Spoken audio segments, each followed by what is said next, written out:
சிவந்த நிற மந்திரித்த பானத்தை அவளுக்கு கட்டாயப்படுத்தி அவள் வாயில் ஊற்றுகிறார். இனிமே இவர் ரத்தத்துல வாரிசுன்னு சொல்லிக்க யாருமே இருக்க கூடாது.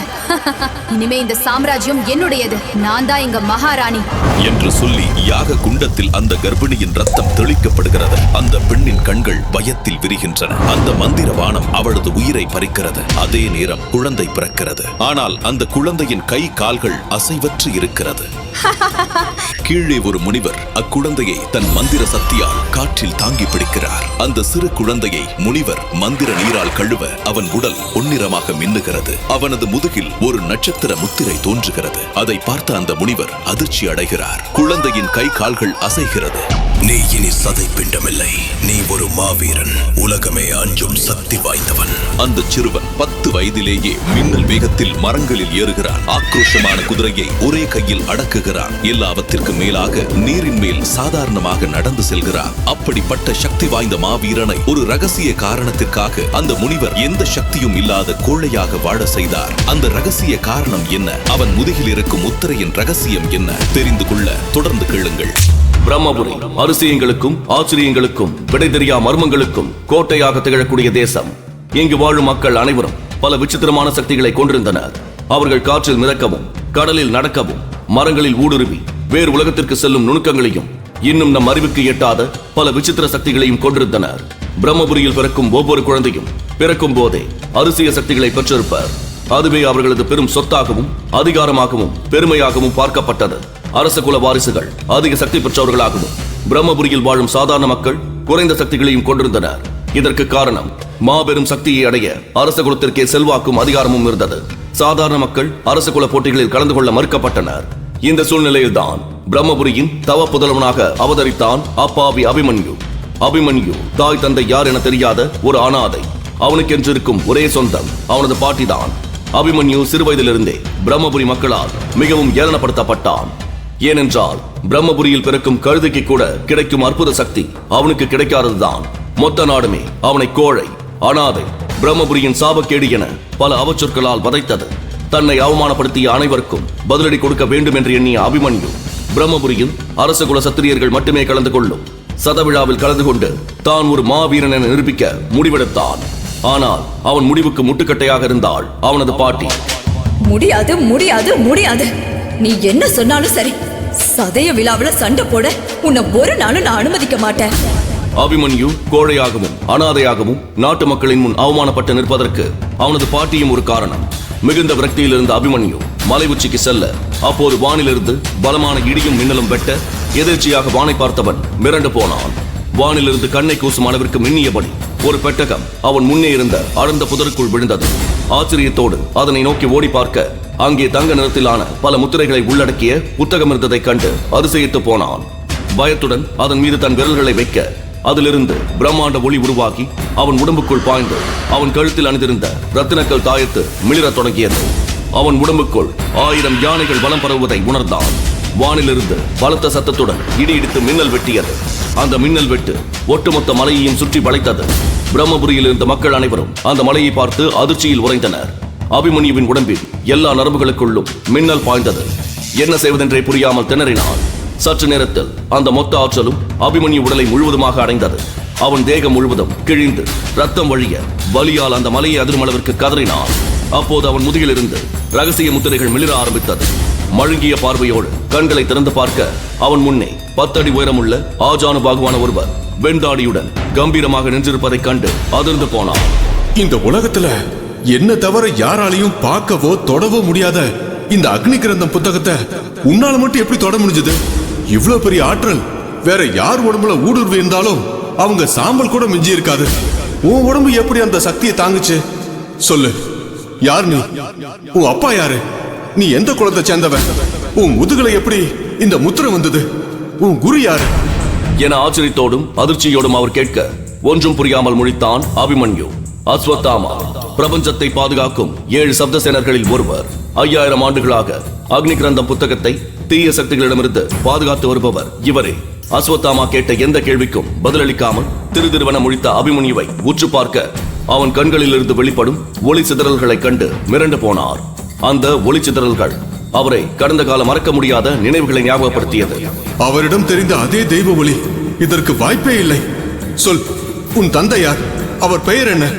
என்று அதட்டலுடன் கேட்க சற்று பயந்து நடுங்கிய அபிமன்யு தயக்கத்துடன், என் தந்தை யார் என்று எனக்கு தெரியாது, நான் ஒரு அனாதை என்று சொல்ல அதனை அவர் நம்புவதாக இல்லை. அபிமன்யுவிடம் இருக்கும் மர்மத்தை அறிந்து கொள்ள நினைத்த அஸ்வத்தாமா தன் வலது கையினை அவன் உச்சந்தலையில் வைக்க அடுத்த கணம் பல சக்தி அலைகள் அபிமன்யுவின் உடலில் ஊடுருவியது. ஆனால் அடுத்த கணமே அபிமன்யுவின் ஆற்றல் அஸ்வத்தாமாவின் கைகளை சுட்டெரித்தது. அதிர்ச்சியோடு அவனை பார்த்தவர், ஏன் என்னால் அவன் பூர்வீகத்தை கண்டறிய முடியவில்லை?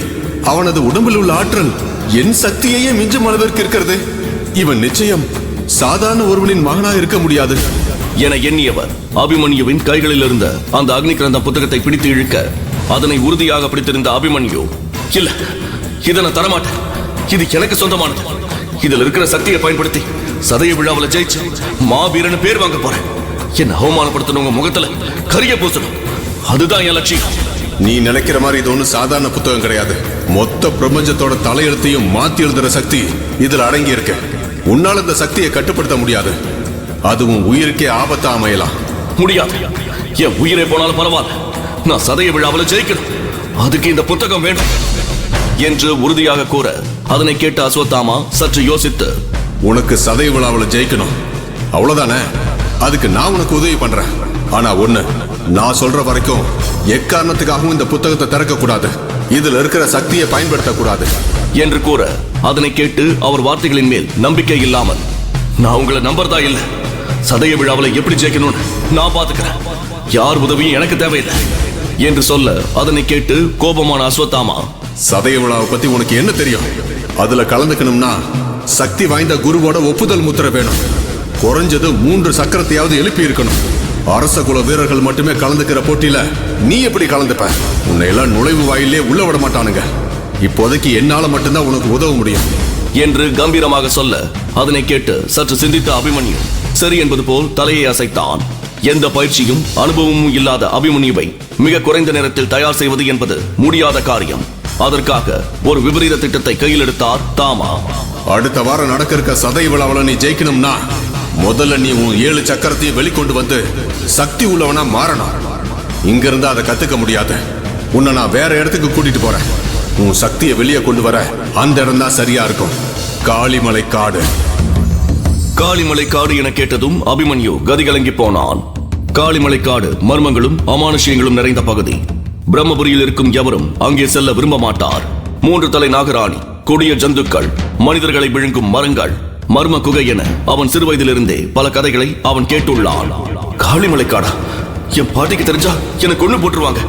எனக்கு என்னவோ இது சரியா படல, நான் வரல. பயத்தால எதையும் சாதிக்க முடியாது. கடைசியா கேட்கிறேன், உனக்கு சதய விழாவில் கலந்து கொள்ள வேண்டுமானால் என்னுடன் வா என்று ஆவேசமாக கூறிவிட்டு அங்கிருந்து செல்ல அவரின் கைகளை பற்றி கொண்ட அபிமன்யு அவர் கண்களை பார்த்து, எனக்கு என்னன்னு தெரியல, உங்களை பார்க்கும்போது இனம் புரியாத உணர்வு ஏற்படுது. நீங்க பக்கத்துல இருக்கிற வரைக்கும் எனக்கு ஒன்னும் ஆகாதுன்னு என் ஆழ் மனசு சொல்லுது என்று நம்பிக்கையுடன் சொல்ல அதனை கேட்டு அஸ்வத்தாமாவின் கண்கள் கலங்கின. உண்மையை சொல்ல போனால் அஸ்வத்தாமாவுக்கும் அபிமன்யுவை பார்த்தபோது அதே உணர்வுதான் ஏற்பட்டது. அதற்காகத்தான் அவனுக்கு சண்டை பயிற்சி சொல்லித்தர சம்மதித்தார். இருவரும் காடு மலைகளை தாண்டி மிக நீண்ட ஒரு பயணத்தை மேற்கொண்டனர். வானம் செக்கச்சிவந்து போயிருந்தது. மாலை வேளை நெருங்கியது. சூரியன் அஸ்தமித்துக் கொண்டிருக்க அப்போது திடீரென்று அவன் இருந்த இடத்தில் தீப்பிழம்புகளும் மின்னல்களும் ஒன்றாய் வந்து தரையில் விழுந்தன. அடுத்த கணம் அந்த இடம் முழுவதும் பற்றி எறிய துவங்கியது. அபிமன்யு அதிர்ச்சி அடைந்து சுற்றுமுற்றும் பார்த்துவிட்டு வானத்தை நிமிர்ந்து பார்த்தான். அங்கே நெருப்பை கக்கும் ராட்சச டிராகன் ஒன்று பறந்து கொண்டிருக்க அதை ராட்சத 3 தலை நாகம் ஒன்று ஆக்ரோஷமாக தாக்கிக் கொண்டிருந்தது. அந்த நாகம் பார்ப்பதற்கு இடுப்பு வரை மனித உருவத்துடனும் இடுப்பிற்கு கீழ் பாம்பின் உடலையும் கொண்டிருந்தது. டிராகன் நெருப்பையும் அந்த நாகம் மின்னலையும் கக்கியது. இரண்டும் ஒன்றோடு ஒன்று பலமாக மோதிக்கொண்டன. அதை கண்டு அபிமன்யு அதிர்ச்சி அடைந்தான். அவன் இதற்கு முன்னர் இப்படி ஒரு காட்சியை கண்டதில்லை.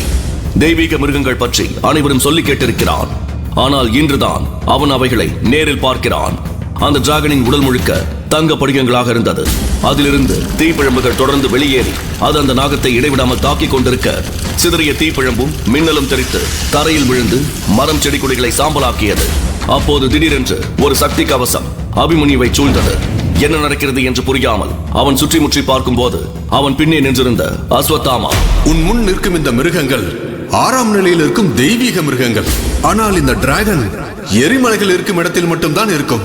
அது எப்படி இங்கே வந்தது என்று எனக்கு புரியவில்லை. ஒருவேளை ஒன்று மற்றொன்றின் சக்தி ரத்னத்தை கைப்பற்ற முயற்சிக்கிறதா என்று அவர் சொல்லிக் கொண்டிருக்க அதனை அபிமன்யு வியப்போடு கேட்டுக் கொண்டிருந்தான். அவனுக்கு இவை அனைத்தும் புதிதாக இருந்தது.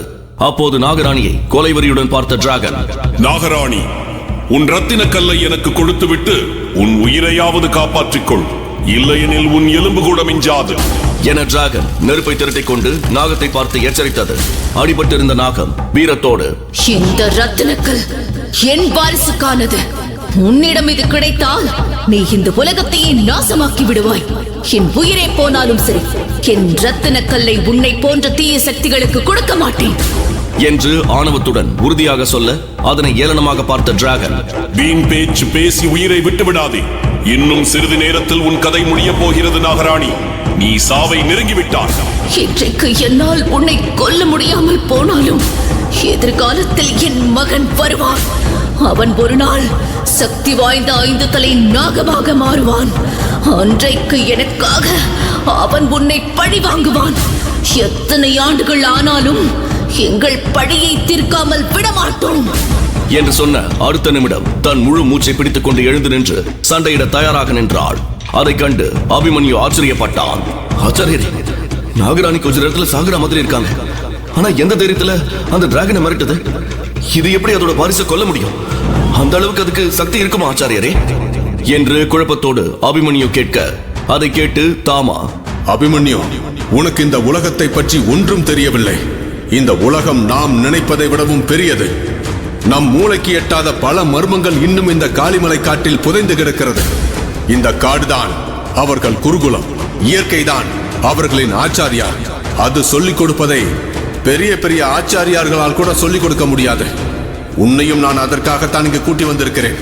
இந்த காடு உனக்கு பல விஷயத்தை சொல்லித்தரப் போகிறது. இந்த காட்டிற்குள்ள அனைத்து சக்தியும் இருக்கிறது. நீ சாதாரண மலையுச்சியில் பயிற்சி செய்வதற்கும் இந்த காட்டில் பயிற்சி செய்வதற்கும் நிறைய வித்தியாசம் இருக்கு. தாமாவின் வார்த்தைகளை கேட்ட அபிமன்யு தன் பார்வையை முழுவதுமாக அந்த போரின் பக்கம் திருப்பினான். சூரியன் கொஞ்சம் கொஞ்சமாக மறைந்து கொண்டிருந்தது. அதை கண்டதும் நெருப்பு டிராகன் வெறி கொண்டது.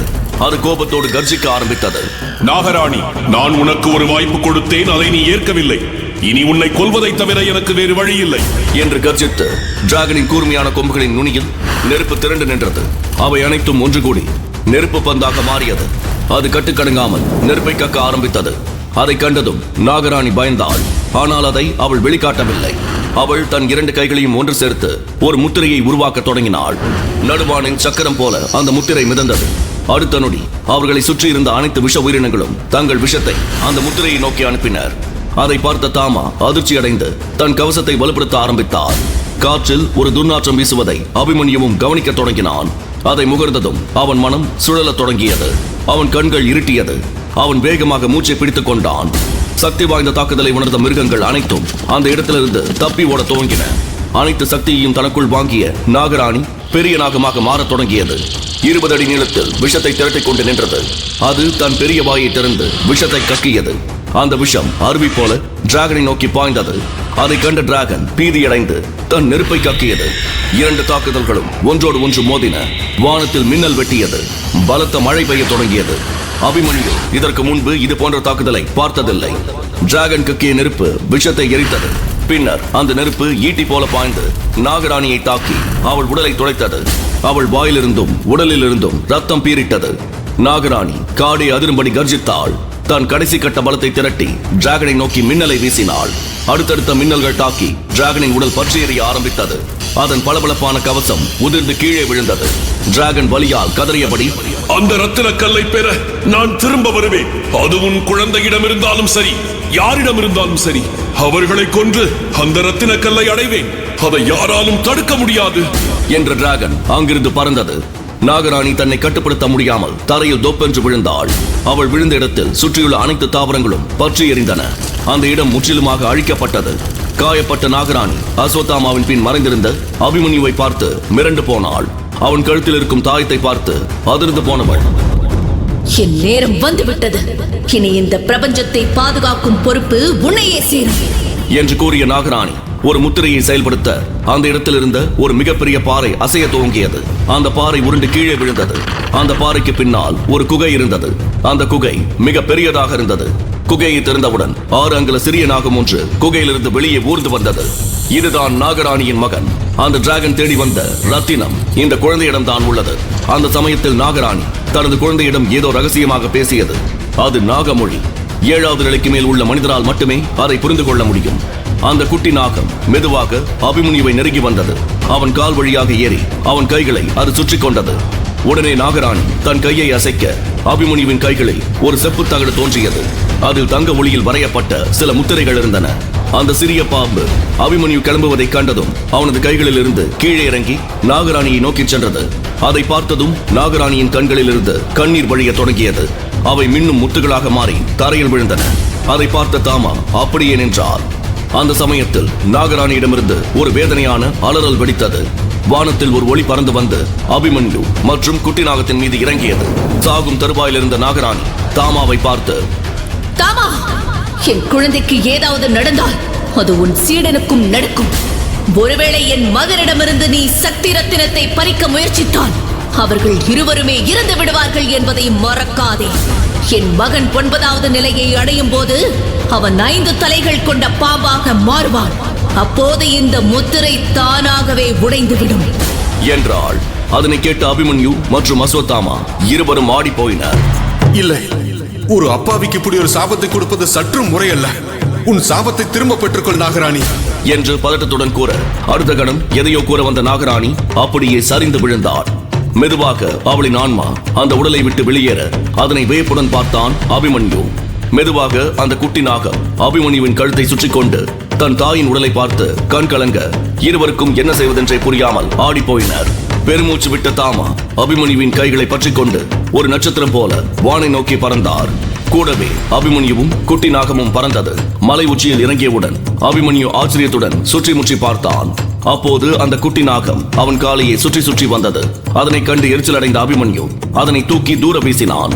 ஆனால் அது திரும்பவும் அவனிடமே வர அதனை கண்டு கோபமானவன் தனது ஈட்டியை உயர்த்தி பாம்பை நோக்கி தன் ஈட்டியை வீசினான்.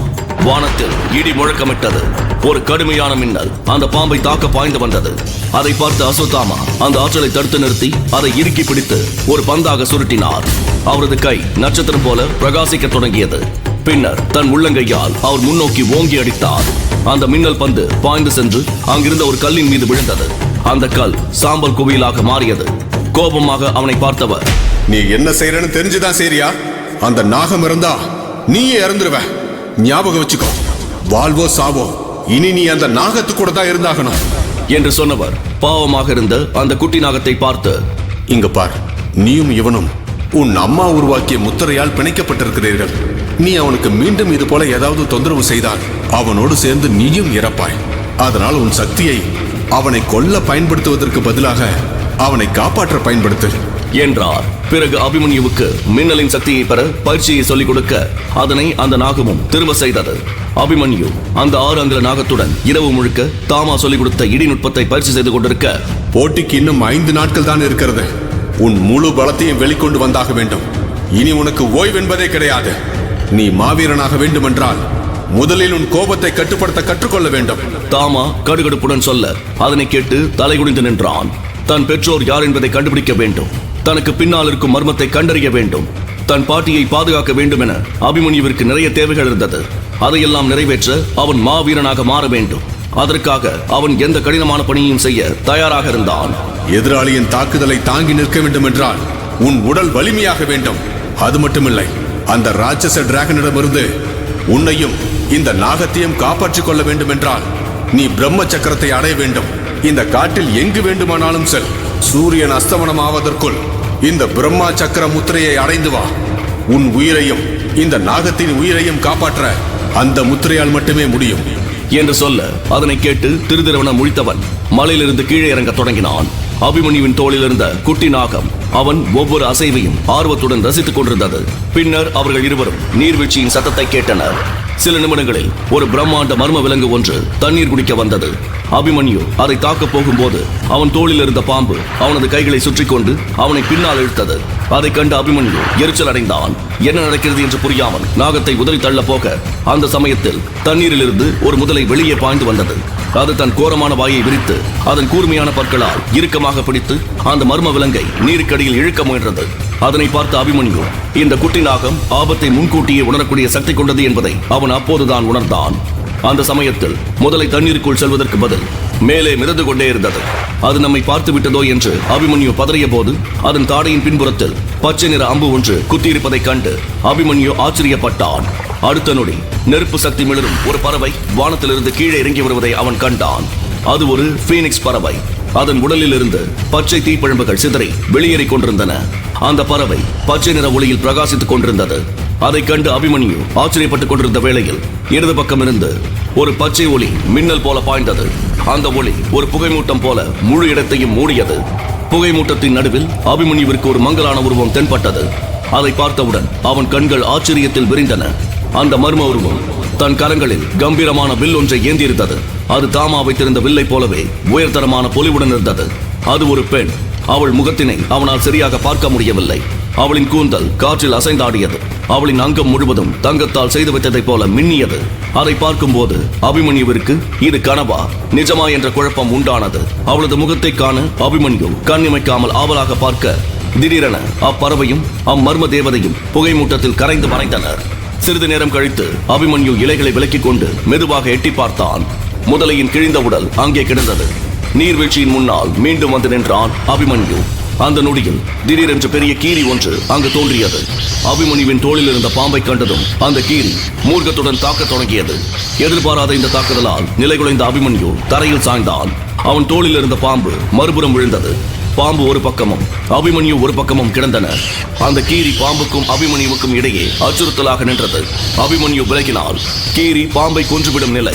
பாம்பின் உயிர் பிரிந்தால் அதனோடு பிணைக்கப்பட்ட அபிமன்யுவின் உயிரும் பறிபோகும். தப்பிக்கும் வழியின்றி அபிமன்யு திகைத்து நின்றான். அந்த நேரத்தில் கீரி தனது கவனத்தை பாம்பின் மீது திருப்பியது. அபிமன்யு கண்களை மூடி விரைவாக ஒரு முத்திரையை உருவாக்கினான். வானில் கருமேகங்கள் திரண்டன. சக்தி வாய்ந்த மின்னல் ஒன்று வானத்திலிருந்து அவர்களுக்கு அருகில் தரையில் பாய்ந்தது. முதலில் அஞ்சிய கீரி மின்னல் விழுந்த இடத்தை பார்த்ததும் இவர்கள் சண்டையிடும் திறனற்றவர்கள் என்பதை புரிந்து கொண்டது. அதனால் முன்பு இருந்ததை விட கூடுதல் தைரியத்தோடு அது தாக்க துவங்கியது. ஆனால் அதற்குள் அந்த நாகம் தன் வாளால் மின்னலை பிடித்து கீரியை நோக்கி வீசியது. மின்னலின் தாக்குதலால் கீரி பின்னோக்கி சுழன்று விழுந்தது. அபிமன்யு தனது வலது காலால் சக்தியை திரட்டினான். தன்னை நோக்கி பாய்ந்த கீரியின் மீது காலை வீசி உதைத்ததும் அந்த விலங்கு ரத்தம் கக்கியவாறு அது பாறையில் மோதி தரையில் சரிந்தது. ஆனால் நாகம் அத்துடன் நிற்கவில்லை. அது கீரியை நோக்கி தன் நாக்கை நீட்டிய போது அதிலிருந்து பச்சை நிற மூடுபனி வெளிப்பட்டது. அந்த விஷப்புகை கீரி பிள்ளையை நேரடியாக சூழ்ந்து தாக்கியது. இந்த வாய்ப்பை பயன்படுத்தி அபிமன்யு ஈட்டியை எடுத்துக்கொண்டு அங்கிருந்து தப்பி ஓட நினைத்தான். அந்த சமயத்தில் தெய்வீக பாம்பு தன் நாக்கை நீட்டிக்கொண்டு தரையில் கிடந்த கீரியின் முன் இறங்க அதனை பார்த்த அபிமன்யு நாகத்தின் மீது கோபமடைந்தான். இது ரொம்ப மோசமான இடமா இருக்கு. இங்க இருக்கிறது நல்லதில்ல. சூரியன் அஸ்தமனமாக போகுது. இப்ப கிளம்பினாதான் உச்சிக்கு போக முடியும் என்று பதட்டத்துடன் சொல்ல அதனை கண்டுகொள்ளாமல் தனது கூர்மையான பற்களை அந்த பாம்பு கீரியின் உடலில் பதித்து அதன் ரத்தத்தை குடிக்க தொடங்கியது. அதை கண்டு அபிமன்யு அதிர்ச்சியுடன் அந்த பாம்பை பார்த்தான். அப்போது இறந்து கிடந்த முதலையின் சடலத்தை அபிமன்யு பார்த்தவன் அது பச்சை நிறத்தில் மாறிக்கொண்டிருந்தது. ஏதோ ஒன்று தவறாக இருப்பதாக நினைத்தான். அந்த மர்ம தேவதை கற்பனை அல்ல என புரிந்து கொண்டான். அப்போது திடீரென காற்று வேகமாக வீசத் தொடங்கியது. அபிமன்யு நிமிர்ந்து வானத்தை பார்த்தான். கருமேகங்கள் சூழ்ந்து பலத்த மின்னல் வெட்டியது. அபிமன்யுவுக்கு எதுவும் சரியாக படவில்லை. உடனே அங்கிருந்து கிளம்ப நினைக்க அப்போது அந்த குட்டி நாகம் திடீரென ஒரு திசையை நோக்கி வேகமாக சென்றதைக் கண்டு குழம்பி போனான். அதனை பின்தொடர்ந்து சென்றவன் அதனை நிற்கும்படி கட்டளையிட்டான். ஆனால் அதனை கொஞ்சமும் பொருட்படுத்தாமல் அந்த நாகம் வேகமாக மலையினை ஏறிக்கொண்டிருந்தது. அந்த குட்டி நாகம் என்ன யோசிக்கிறது என்பதை அபிமன்யுவால் புரிந்து கொள்ள முடியவில்லை. அந்த நாகம் அவனது உயிரின் ஒரு பகுதியாக மாறியிருந்தாலும் அதன் மனதில் என்ன ஓடுகிறது என அவனுக்கு தெரியவில்லை. குட்டி நாகம் துணிவுடன் முன்னேறி சென்றது. அப்போது அங்கே ஒரு பாழடைந்த குகை இருக்க, உனக்கு ஒரு வாட்டி சொன்னா புரியாதா? நான் சாகிறத பத்தி எனக்கு எந்த கவலையும் இல்லை. நாம 2 பேரும் ஒரே சக்தியில இணைஞ்சிருக்கோம். எனக்கு ஏதாவது ஆச்சு அது உன்னையும் தான் பாதிக்கும். ஞாபகம் இருக்கா? உன்னை காப்பாத்த உன் அம்மா கூட இப்போ இல்ல. நான் சொல்றதை கேளு என்று அபிமன்யு எச்சரித்தான். அபிமன்யுவின் வார்த்தைகள் அந்த குட்டி இதயத்தை புண்படுத்தியது. இருந்தாலும் அது மிக வேகமாக ஊர்ந்து சென்று குகையின் முன் நின்றது. நாகத்தின் செயலால் கோபமடைந்த அபிமன்யு அதன் பின்னால் சென்றான். அவனை சற்றும் கண்டுகொள்ளாத அந்த நாகம் குகைக்குள் நுழைந்தது. அபிமன்யுவால் அதை வேடிக்கை பார்த்துக் கொண்டிருக்க முடியவில்லை. அவன் தன் ஈட்டியை இறுக்கி பிடித்தான். தைரியமாக உள்ளே நுழைந்தான். குகைக்குள் இருள் சூழ்ந்திருந்தது. சிறிது தூரம் கடந்த பிறகு குகையில் ஒரு பிரகாசமான ஒளி தோன்றியது. அந்த வெளிச்சத்தை நோக்கி அந்த நாகம் ஊர்ந்து சென்றது. அங்கே எண்ணற்ற எலும்புக்கூடுகள் கிடந்தன. அந்த காட்சியை கண்டு மிரண்டு போனான். அதை பார்த்ததும் அவனது ரோமங்கள் எழுந்து நின்றது. குகை முழுவதும் எலும்புக்கூடுகளால் நிறைந்திருந்தது. அங்கிருந்து ஒரு கடும் துர்நாற்றம் வீசியது. சிறிது தூரம் சென்றதும் குகை முடிந்தது. அங்கே உறுதியான பாறை சுவர் தென்பட்டது. அதில் சில மந்திர குறிப்புகள் செதுக்கப்பட்டிருந்தன. அதனை பார்த்து எரிச்சல் அடைந்த அபிமன்யு, இதை காட்டதான் என்ன இந்த இடத்துக்கு கூட்டிட்டு வந்தியா? என் உயிர் உனக்கு விளையாட்டா போடுச்சா? சனிய மாதிரி என் கூட வந்து ஒட்டிக்கிட்டு எதுக்கு என் உசுர் எடுக்கிற என்று விரக்தியில் கத்த அந்த பாம்பு அபிமன்யுவின் பேச்சை கேட்கவில்லை. அது அவனை புறக்கணித்து முன்னேறி சென்றது. தன் வாளால் கல் சுவரை தாக்க தொடங்கியது. அதை பார்த்த, "ஏய், உனக்கு என்ன பைத்தியமா? இதை உடைச்சு என்ன பண்ண போற?" என்று அபிமன்யு முணுமுணுத்தான். ஆனால் அந்த பாம்பு அந்த சுவரை தொடர்ந்து தாக்கிக் கொண்டிருந்தது. அவன் அந்த பாம்பை தடுத்து நிறுத்த அபிமன்யு அதன் அருகே சென்றான். அவன் தன்னை தடுக்க வருவதை புரிந்து கொண்ட நாகம் கோபமடைந்து அபிமன்யுவை தாக்கத் தொடங்கியது. கோபத்தில் படமெடுத்து நிற்கும் நாகத்தை பார்த்த அபிமன்யு மிரண்டு போனான்.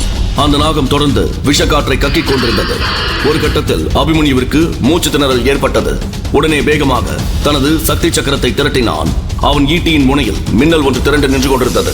அதை அவன் பாம்பை நோக்கி வீசினான். ஆனால் அடுத்து நடந்த காட்சி அபிமன்யுவை அதிர்ச்சிக்குள்ளாக்கியது. அந்த நாகம் அபிமன்யு வீசிய மின்னலை தன் வாளால் பிடித்து அதை அந்த கல் சுவரை நோக்கி வீசியது. அந்த மின்னல் தாக்கியது. சுவரில் ஒரு விரிசல் ஏற்பட்டது. அதை அபிமன்யு கவனித்தான். அப்போதுதான் அவனுக்கு இந்த நாகம் அந்த பாறையை உடைக்க நினைக்கிறது என்பதை புரிந்து கொண்டான். ஆனால் ஏன் என்ற கேள்வி அவன் மனதுக்குள் எழ கொஞ்சம் கூட யோசிக்காமல் அடுத்தடுத்து மின்னல்களை வீசிக்கொண்டே இருந்தான். சுவற்றில் சிறு சிறு விரிசல்கள் ஏற்பட்டன.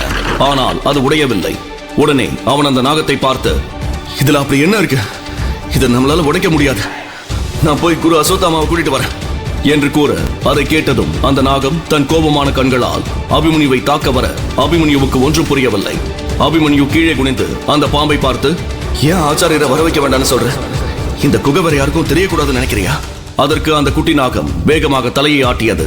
உடனே அந்த நாகம் அபிமன்யுவின் கைகளில் ஏறி அவனது கையை நக்க ஆரம்பித்தது. அது தன் மீது அளவு கடந்த நம்பிக்கையை வைத்திருக்கிறது என்பதை அபிமன்யு புரிந்து கொண்டான். அதை உணர்ந்ததும் அவன் வேகமாக எழுந்தான். இவ்வளவு நேரம் அந்த பாம்பை தனக்கு வந்த ஒரு சுமையாகவே கருதினான். ஆனால் அது தன் மீது இவ்வளவு நம்பிக்கை வைத்திருக்கும் என்று அவன் எதிர்பார்க்கவில்லை. பின்னர் இருவரும் இணைந்து மின்னலையும் இடியையும் மாறி மாறி வீசினர். அந்த பெரிய சுவரில் ஒரு துளை உருவானது. உண்மையில் அது துளை அல்ல, அது இன்னொரு குகைக்கான வாயில். அந்த புது குகை முழுக்க பச்சை நிற மூடுபனி முகை நிறைந்திருந்தது. அபிமன்யு அதற்குள் நுழைய முதலடியை எடுக்க அந்த பாம்பு அவனது காலை சுற்றி கொண்டு அவனை முன்னேற விடாமல் தடுத்தது. அது மீண்டும் மீண்டும் அவனை தடுப்பதை பார்த்ததும் உள்ளே ஏதாவது ஆபத்து இருக்கலாம், அதனால்தான் இது என்னை தடுக்கிறது என்பதை அவன் புரிந்து கொண்டான். அதன் பிறகு அவன் தனது மோதிரத்திலிருந்து 2 ஒளிரும் கற்களை எடுத்து அதை அந்த துளை வழியாக வீசினான். அப்போதுதான் அவனுக்கு ஒன்று புரிந்தது. அங்கிருந்தது வெறும் மூடுபனி அல்ல, கொடூர விஷம். அந்த சுவர் ஒரு வியூக சுவர். அதில் சில சக்தி வாய்ந்த தடைகள் போடப்பட்டிருந்தது. அதை யாராவது உடைத்து முன்னேறி சென்றால் அவர்கள் அந்த விஷ மூடுபனியில் சிக்கி இறந்து விடுவார்கள். அபிமன்யு வெளியே நிற்க அந்த பாம்பு மட்டும் துளை வழியாக குகைக்குள் நுழைந்தது. அது உள்ளே சென்றதும் அதன் உடலில் இருந்த பச்சை நிற ஒளிக்கோடு மீண்டும் ஒளிரத் தொடங்கியது. அந்த பாம்பு இருள் நிறைந்த குகைக்குள் சென்று மறைந்தது. அபிமன்யு நீண்ட நேரமாக வெளியே காத்திருந்தான். ஆனால் அந்த நாகம் திரும்பி வராததால் படபடத்து போனான். அதற்கு என்ன ஆனதோ என கவலைப்பட்டவன் குகைக்குள் 10க்கும் மேற்பட்ட பளபளப்பான கற்களை தூக்கி எறிந்தான். இருட்டாயிருந்த குகையில் வெளிச்சம் தோன்றியது. வெளியே இருந்து குகைக்குள் எட்டி பார்த்த அபிமன்யு உள்ளே கண்ட காட்சியை கண்டு அதிர்ந்து போனான். குகை முழுவதும் எலும்புக்கூடுகள் சிதறி கிடந்தன. ஒவ்வொரு எலும்புக்கூடும் வித்தியாசமாக இருந்தது. சில எலும்புக்கூடுகள் முழுவதும் பாம்பாகவும், சில எலும்புக்கூடுகள் பாதி மனித உடல் பாதி பாம்பாகவும், சில எலும்புக்கூடுகளில் மனித தலை மட்டும் இருந்தது. அவை அனைத்தும் இந்த குட்டி நாகத்தின் மூதாதையர்களாக இருக்கலாம் என்று அபிமன்யு கணித்தான். பிரகாசமான ஒளியில் மையத்தில் அமர்ந்திருந்த பெரும் ராஜ நாற்காலியை அபிமன்யு பார்த்தான். அந்த அரியாசனத்தில் சாதாரண மனிதனை விட மிக பெரிதான எலும்புக்கூடு ஒன்று அமர்ந்திருந்தது. அந்த எலும்புக்கூடு தன் கையில் ஒரு சிறிய பெட்டியை இறுக்கி பிடித்திருந்தது. அதிலிருந்து ஒரு நீல நிற ஒளி வெளிப்பட்டது. அந்த எலும்புக்கூட்டில் மட்டுமல்ல, அங்கிருந்த அனைத்து எலும்புக்கூடுகளும் ஒரு பெட்டியை பிடித்திருந்தன. ஆனால் மற்ற பெட்டிகள் எல்லாம் சாதாரணமாகத்தான் இருந்தது. அந்த நாற்காலியில் இருந்த எலும்புக்கூடு வைத்திருந்த பெட்டி மட்டும் விசித்திரமாக ஒரு ராஜ பொக்கிஷம் போல இருந்தது. அவற்றிடமிருந்து பெட்டியை கைப்பற்றுவது மிகவும் சவாலானதாக மாறியது.